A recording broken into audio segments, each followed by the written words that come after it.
brakes screeching, horns honking, and all of a sudden you hear a big bang. A fatal car crash just occurred. Mark is rushed to the hospital. His partner Daniel rushes over and demands to speak to the doctors and Mark. They reject his demands because Daniel is not family and nor are they married. The next day, Mark passes away. Maybe you all are thinking, what does this have to do with me? But take a second and put yourself in their shoes. What if your partner was in a fatal car crash and then you rush over and they tell you you are not allowed to speak with them or see them and they pass away the next day? How would you feel? So who are we to deny the rights of humans to marry their committed partner? People of the same sex. I have volunteered at the Los Angeles Gay and Lesbian Centers, and I've spoken with people who feel strongly about this, whether they agree or disagree, and some conversations are more heated than others.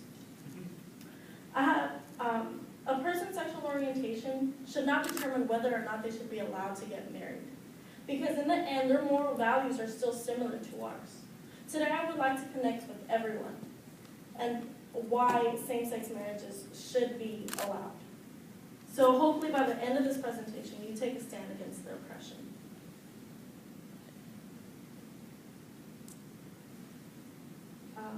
First, I will enlighten you on the difficulties these couples face every day and the benefits they are not able to receive. Gay and lesbian couples are allowed to be together, but as long as they don't want to get married. But who are we to reject their aspirations to finalize, to legalize their relationship with their partner? According to E.J. Graff, he states, same-sex couples are allowed to get married, are already lawfully married in their home states, and are suing the U.S. because of the cost of being defined as federally as single. So now that some states are starting to recognize same-sex marriages, as a nation, we fail to recognize it at the federal level. If they stay in their home state, fine, their marriage is recognized and their marriage rights are legal. But as soon as they decide to travel or move out of their home states, their legal marriage rights go out the window. According to Ontario Consultants Religions Tolerance, on the order of 1,400 legal rights are conferred upon married couples in the U.S. Typically, these are composed of 400 state benefits and over 1,000 federal benefits. So already there are 1,000 benefits a couple cannot receive because their marriage is not legal at the federal level. Some of these include medical decisions, whether the partner is extremely ill, automatic inheritance if there's no will, benefits such as annuities, pensions plans, Social Security and Medicare, wrongful death benefits, and spousal exemptions on property tax. Now that I have showed you the problem gay and lesbian couples face because they're not allowed to get married, I will illustrate you what's stopping them from doing so. When people think of gay marriages, they think of it as immoral or that marriage as an institution will decline. But these arguments are invalid. Matthew Chandler states, this attitude ignores the role of religion in history of our nation and in the life of the believer of the goal of creating a tolerant and accepting society.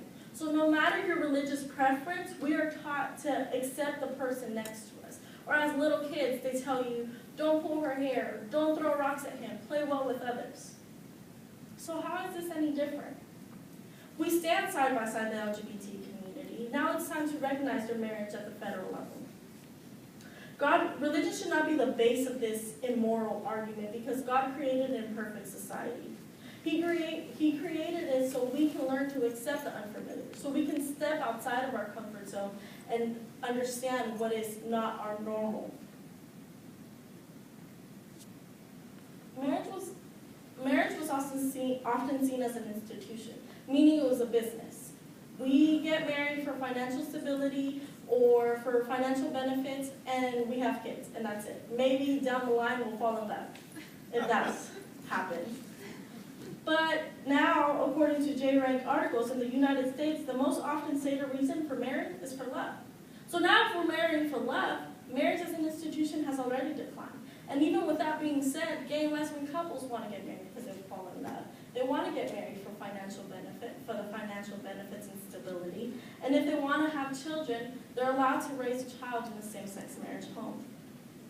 I have showed you how some of these arguments cannot stand up to the issue. And now I will share my solution. Allowing same-sex marriage should not be an issue. Some states have already agreed to allow it.